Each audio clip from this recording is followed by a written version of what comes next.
जय आरसीएम, जय आरसीएम, जय आरसीएम। समझ में आ गई सर? तो फिर मैं जाऊं? पूरी आरसीएम सर इन 3 शब्दों में छिपा हुआ है। मैंने धीरे से बोला, आपने रिस्पॉन्स धीरे से दी। मैंने थोड़ा आवाज बढ़ाई, आपने भी अपनी आवाज बढ़ा दी। मैंने और बढ़ाया, मैंने और बढ़ा दी। चौथा बार मैं नहीं बोलूंगा, कहीं ये ऊपर वाला उड़ ना जाए। My name Rajkumar Singh, Indian railway से था। इसी 31 अक्टूबर को मैं रिटायर्ड किया हूँ इंडियन रेलवे से। 35 साल, एक महीने 26 दिन की मेरी वहां की लाइफ रही है। इंडिया की सबसे बड़ी कंपनी में मैं था,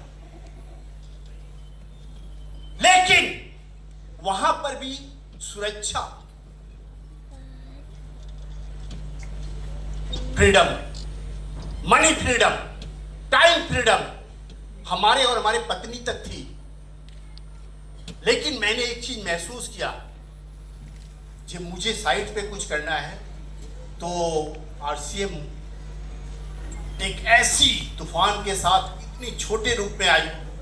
और हम 3-4 थे मालदा में। अवधेश सर ने ट्रेन से उस आरसीएम को उतार के उस प्लेटफॉर्म पे हमारे ऑफिस में बैठा के बातचीत शुरू की।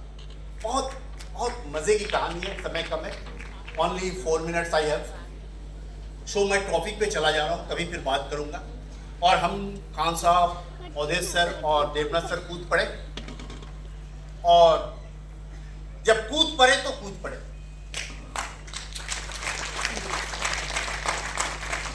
डाउट थी क्योंकि चिट फंड चलती थी बहुत उस वक्त। तो हम चारों ने अपने और कुछ साथियों को 5 को लेकर 9 भिलवाड़ा पहुंच गए। और टीसी सर के चेंबर में जाके हम लोगों ने एक छोटी सी डिमांड कि हमारे वहां पर एक सप्लाई सेंटर चाहिए।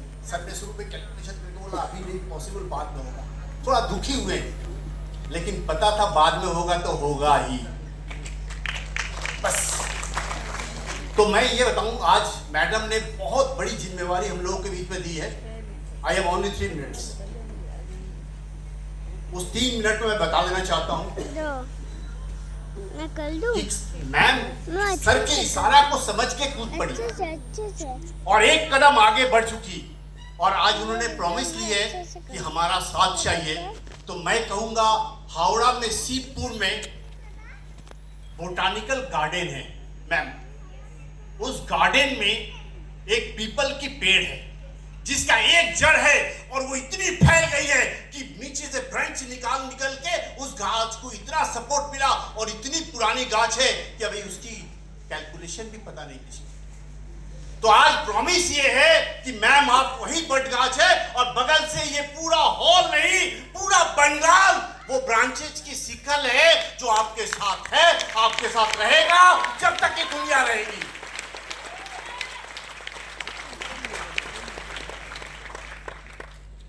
सिर्फ हम लोगों में एक कमी है, मैंने महसूस किया। मैंने कल थोड़ा इस पर सोचा भी, तो मैंने देखा राजा राम मोहन राय की भाभी जी को जब सती प्रथा के तहत जलाया जा रहा था, तब उनकी दिल दहल गई। और उन्होंने, ये घटना घटी थी 1811 में।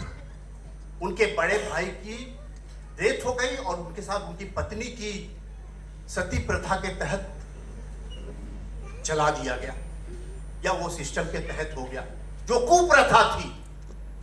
लेकिन उस दिन उन्होंने वहां प्रण किया कि मैं इस सब्जेक्ट पे स्टडी करूंगा और समाज को सुधार के और एक दिन इस प्रथा को पूरे दुनिया से मिटा दूंगा।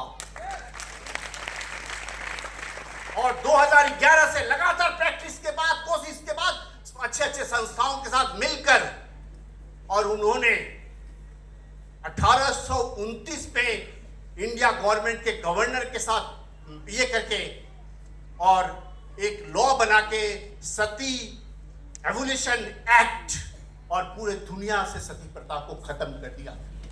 ठीक उसी तरह से सैनिटरी पैड की भी कहानी है मेरे दिमाग से। उसमें सती 90% हमारी माँ बहनों को क्या पड़ा होगा, लेकिन 100% हमारे माँ बहनों को